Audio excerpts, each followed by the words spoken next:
Alright, so we got this video. We're gonna go back to the other video. If you're looking for a car, there are literally millions of combinations you could choose from. So many decisions to make, from the color to the trim to the number of doors. But what about the most basic question of riding around in my V? How does the power get to the ground? Gotta take another wrong it's the most road because too much traffic. And we still can't agree on how to do it. You can't fuck with me. Do you want the drive to the front? Real world drive. Make sure I go fast. Or to the back. Been doing this for a long time. That's what we're here to talk about. Niggas don't know how I pull up in this ride. Front-wheel drive versus I got a bad bit. Oh fuck! I was doing something, man. We're going to be looking at front-wheel drive and rear-wheel drive across 5 categories. Beat came back in. Trackability, came back in. Fixability, and customizability. I want to turn around and let me fucking from the back end. Yo, the one with the most points at the end of the video I get the shit will popping. definitively be I the get best the shit of the two. rolling. And I will try and remain as like me. impartial as I All can motherfuckers throughout do this is video, copy. letting the numbers do the talking.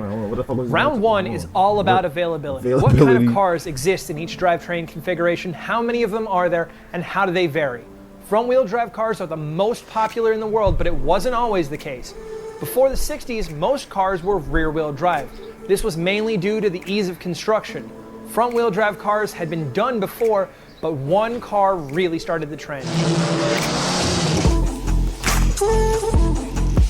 The 1959 Austin Mini. It had a transversely mounted engine, transmission, and differential. Wait, hold on. Which I gotta back there was up. I gotta back up. 59. I was not paying I was not paying attention, bro. I'm so sorry, bro. Let me back up. If you're looking for a car, there are literally millions of combinations you could choose from. What's going on? So many decisions to make, from the color what's going on, my nigga? to the number of doors. But what about the most basic question of any How that car? nigga? How does the power get to the ground? Get in the booth and start It's screaming, the most fundamental part of an automobile, and we still can't agree on how to do it. What are you talking about? Do you want the drive to the front? Better action, swore my belt. Or to the back? Tripping on head to toe. That's what we're here to talk about today. Bitch, you know how it goes. Front-wheel drive versus rear-wheel drive. We are going to be looking at front-wheel drive and rear-wheel drive across 5 categories. Availability, trackability, daily ability, flexibility, customization ability. Baby, I hope you know what I could do, and everything I come with is all ability. Trackability, daily ability, fixability, and customizability. Each will be scored with a potential 5 points each. The one with the most points at the end of the video will definitively be the best of the two. And I will try and remain as impartial as I can throughout this video, letting the numbers do the talking. Round 1 is all about availability. What kind of cars exist in each drivetrain configuration? How many of them are there, and how do they vary? Front-wheel drive cars are the most popular in the world, but it wasn't always the case.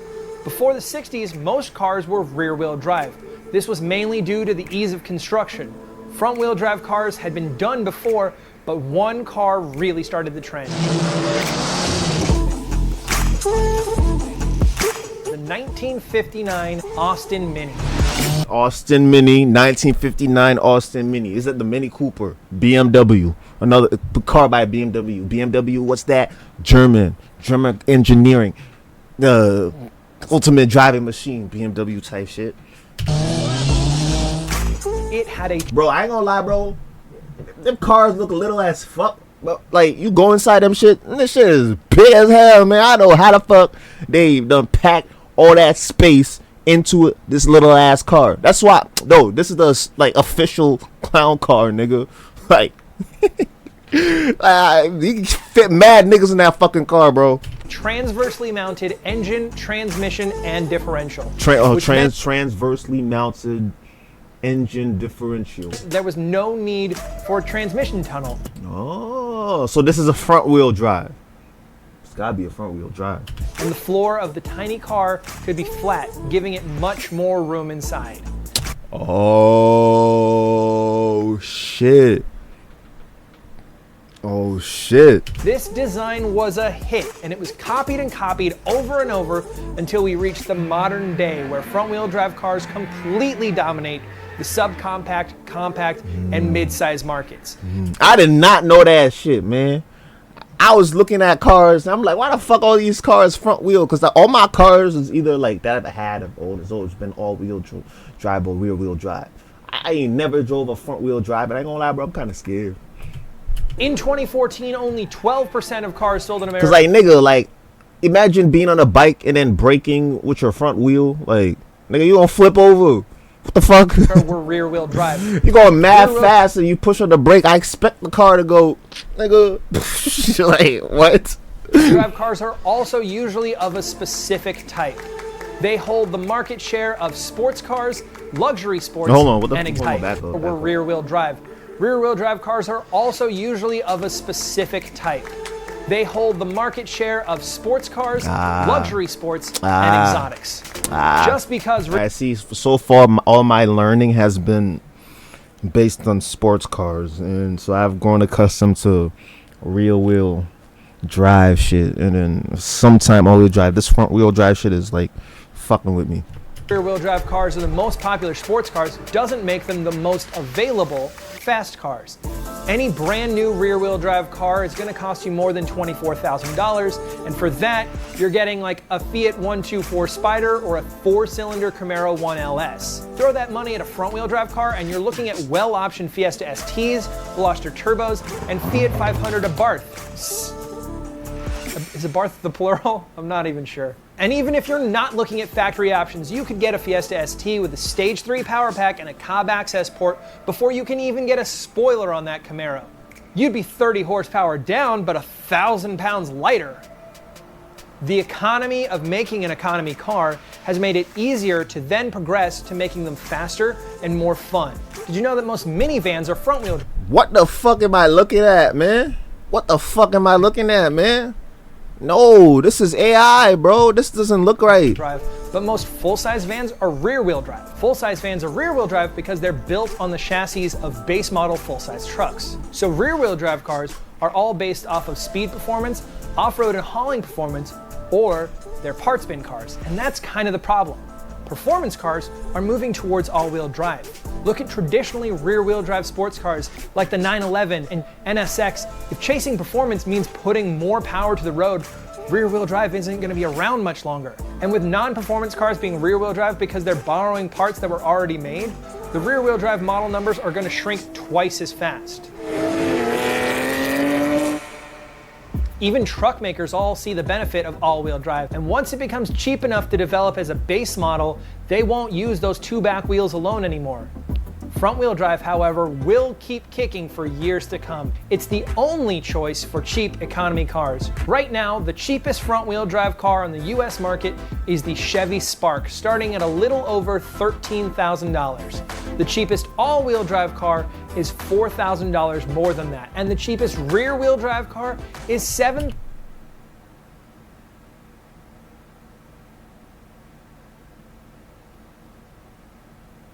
Not bad. I don't know, man. I feel like there's like cheaper cars than, like, what do you mean like cheap new? So this is like brand new 24K. New 24K, it's not bad.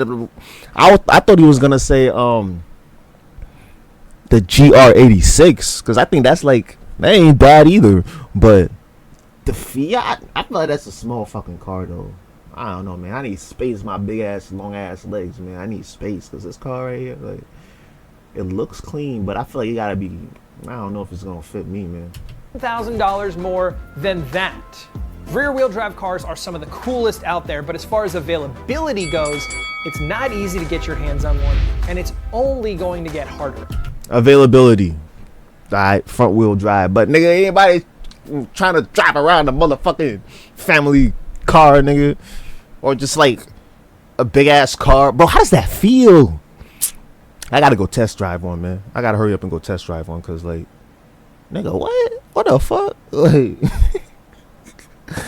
how does that work? Like, so you tell me because it's front wheel drive, it doesn't have like the fucking drivetrain to connect the front wheels to the back wheels, right? So you tell me everything is being done with the front wheel of this car. So the accelerating, the decelerating, the braking, the turning, like, nigga, your front wheels are gonna fall off, bro. Like, what?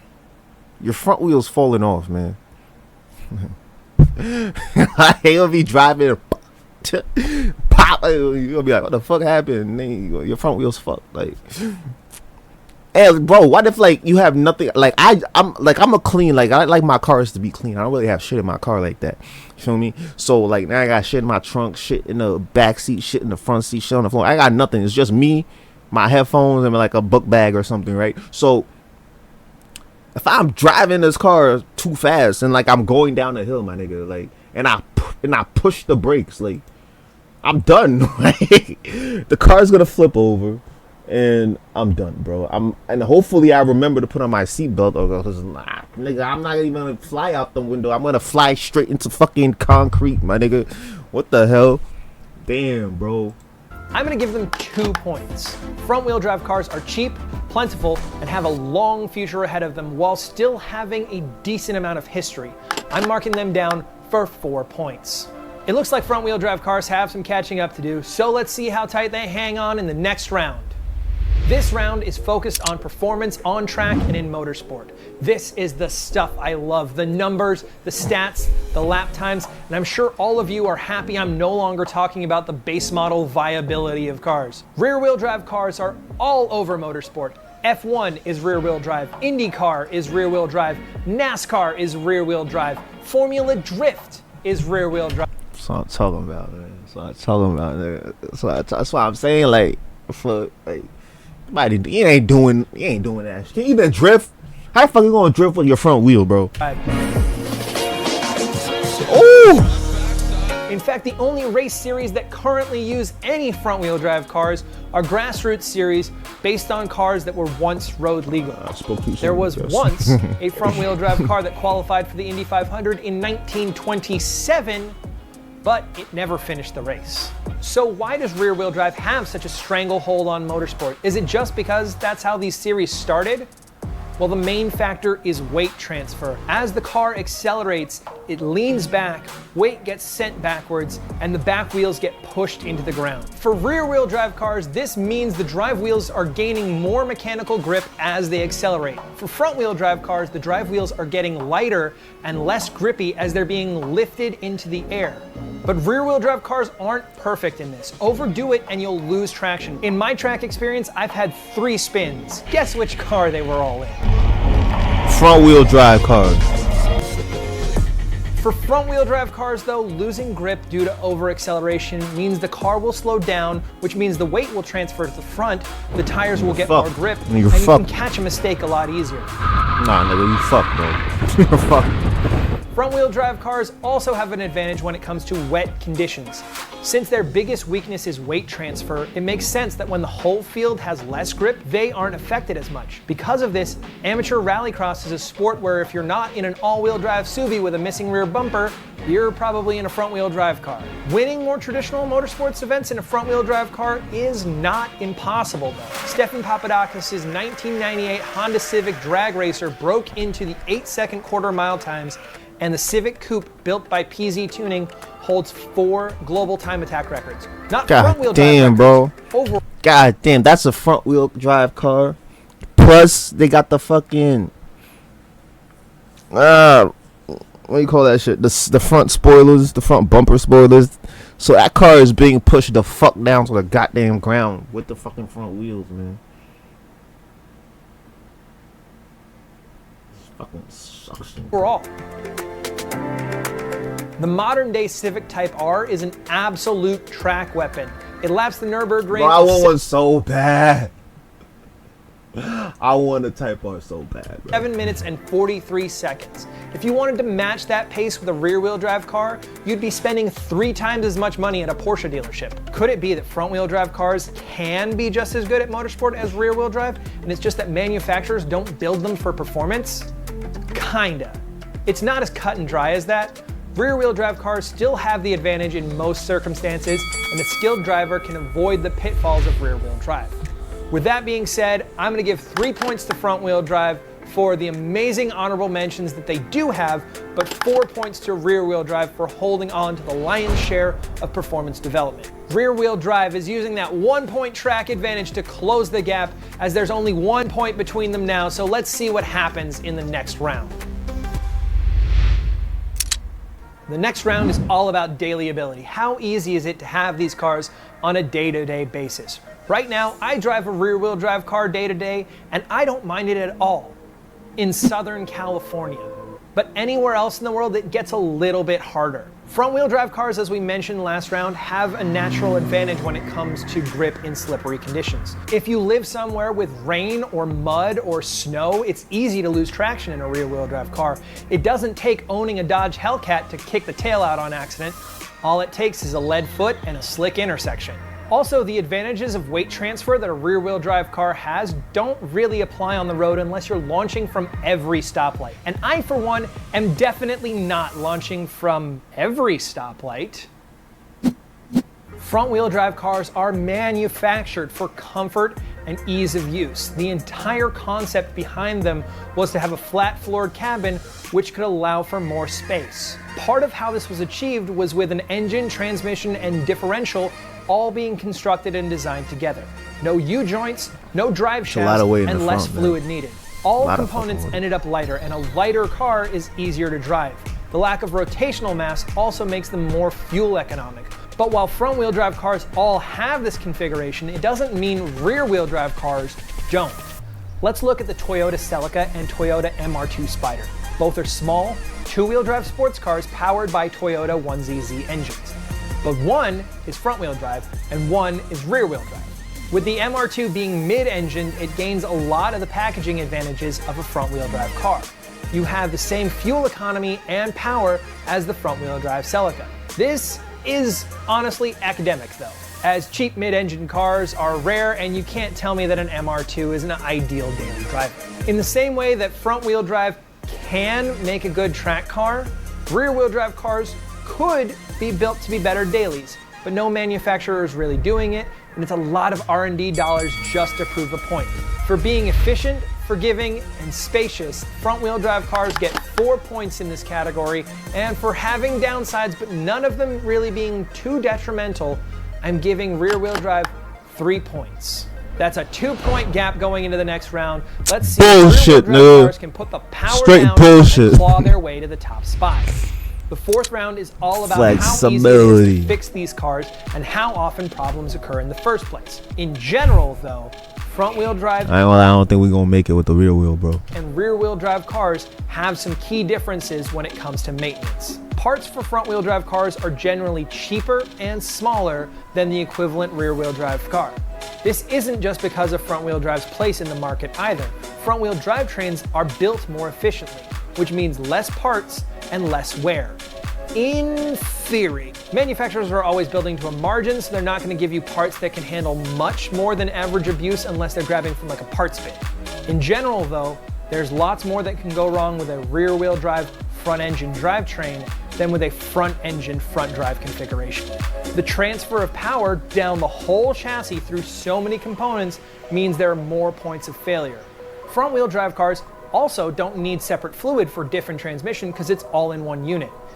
CV axles tend to be a failure point on front-wheel drive cars, but they need replacing around about as often as a rear differential bushing, so it's not much worse.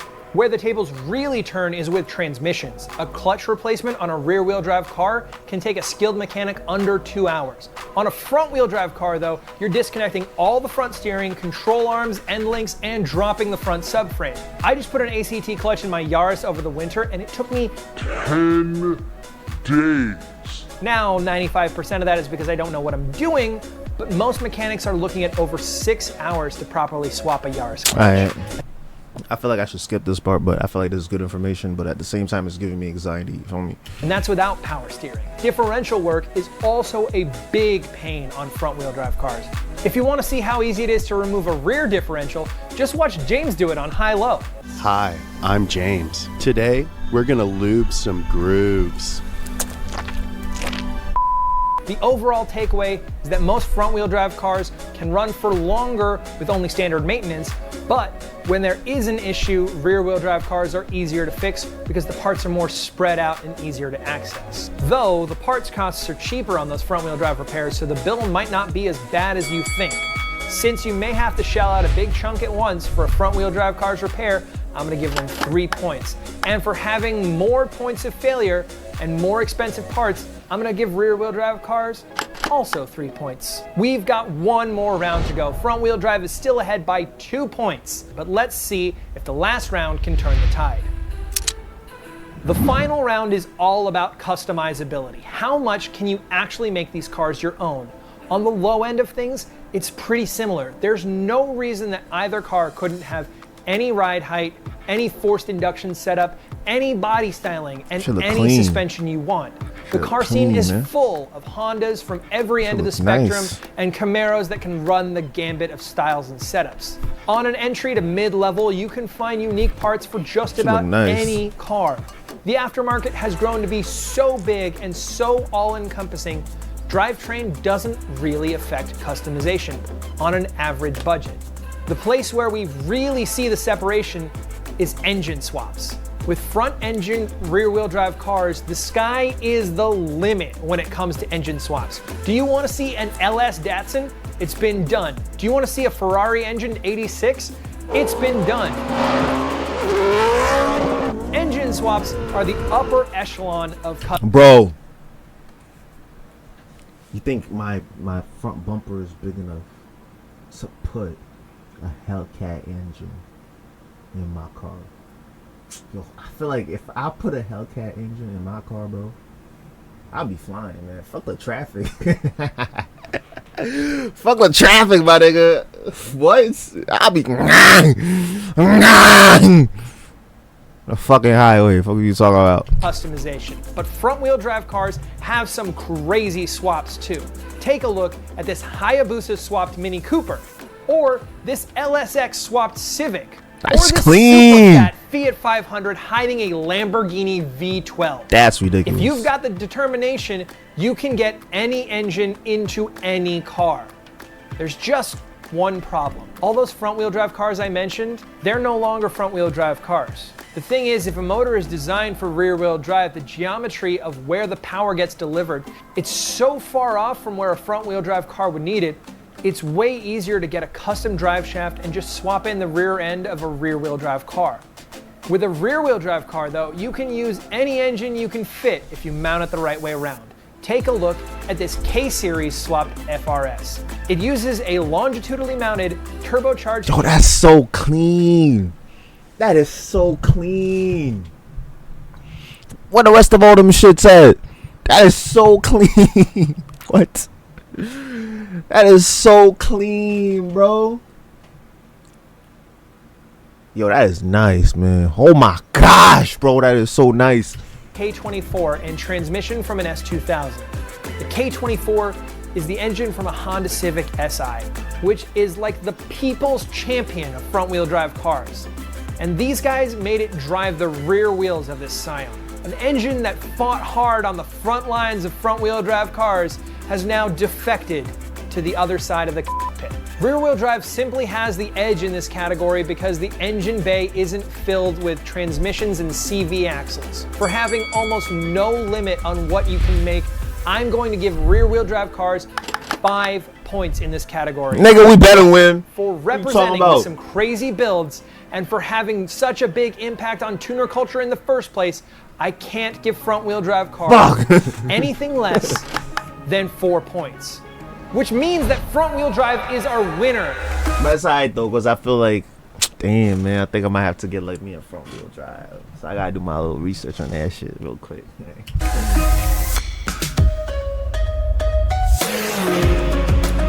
Sexy. And man, did these numbers shock us. Everyone in the office was convinced that rear-wheel drive was going to be the big winner. But what do you guys think? Let us know. Listen, man, I don't know, man. I feel like y'all need to do this experiment again, because I don't know, man. Y'all, yeah, I don't know, man. I think y'all was off on that one. I think it was exactly, what is it, 2 points off?